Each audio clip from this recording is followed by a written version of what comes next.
Pourquoi ton idée de business n'aboutit pas? Lors de mon dernier voyage en Côte d'Ivoire, j'ai emprunté un Yongo, un VTC. Le chauffeur super bavard me parlait de son projet de lancer une boutique en ligne. Selon lui, vu qu'il conduisait une voiture, il avait la possibilité de livrer lui-même ses produits s'il ouvrait son business en ligne. Il gémait l'idée depuis des années, mais il ne fait rien jusqu'à là. Je me suis permis de lui demander pourquoi il n'a pas encore commencé son business. Il dit qu'il réfléchit encore.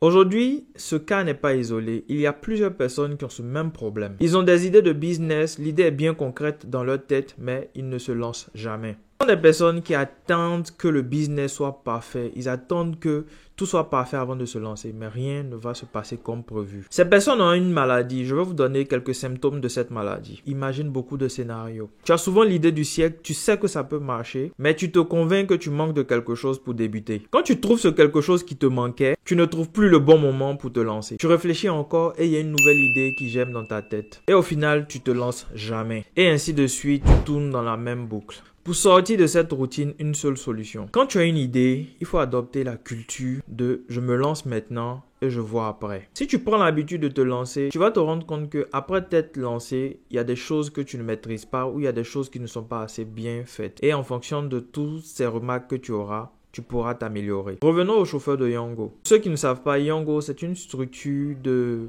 VTC comme Uber qui permet de mettre en liaison des chauffeurs avec des particuliers qui veulent se déplacer dans la ville. Il veut lancer un business en ligne. Vu son travail, ce serait très facile pour lui d'effectuer les livraisons vu qu'il est tout le temps dehors en voiture. Mais le problème ici, c'est de trouver une bonne idée qui lui permettra de se lancer. Il y a plusieurs moyens de trouver une bonne idée, mais je vais aller avec deux moyens que j'aime bien. La première, c'est d'utiliser vos frustrations. Frustration pourquoi? Parce que si vous avez une frustration, cela peut constituer une très bonne idée de business, vu que votre frustration peut être aussi une frustration que vit quelqu'un d'autre actuellement. Par exemple, le business de livraison de livreur aujourd'hui est issu d'une frustration. La frustration vient du fait que certaines personnes ayant des boutiques en ligne ne savaient pas comment envoyer leurs colis aux clients. Ce que je veux que vous compreniez ici, c'est que la frustration du vendeur qui sait qu'il n'arrive pas à faire livrer son colis a créé une certaine demande, un besoin. Et en fonction de ce besoin, les livreurs sont nés. Et aujourd'hui, on a des livreurs partout. Si un manque, une situation crée une certaine frustration chez toi, c'est qu'il y a une centaine et des milliers de personnes qui sont dans la même situation que toi. En résolvant cette frustration, tu vas te créer un business. La deuxième manière d'avoir une bonne idée de business, c'est de se focaliser sur la demande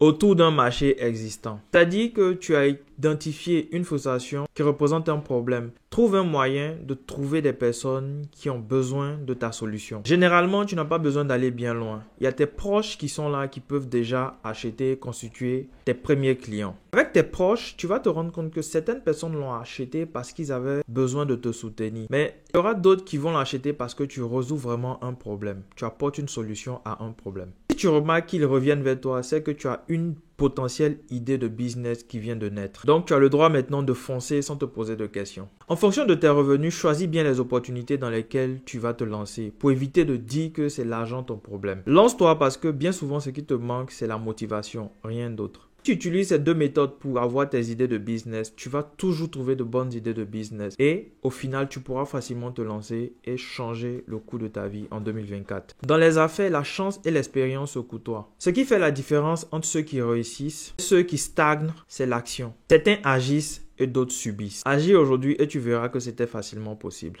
Toi et surtout n'oublie pas de liker pour aider la chaîne. Et si tu as une idée de business, mets-la en commentaire et je me ferai un plaisir de te donner mon point de vue sur cette idée de business.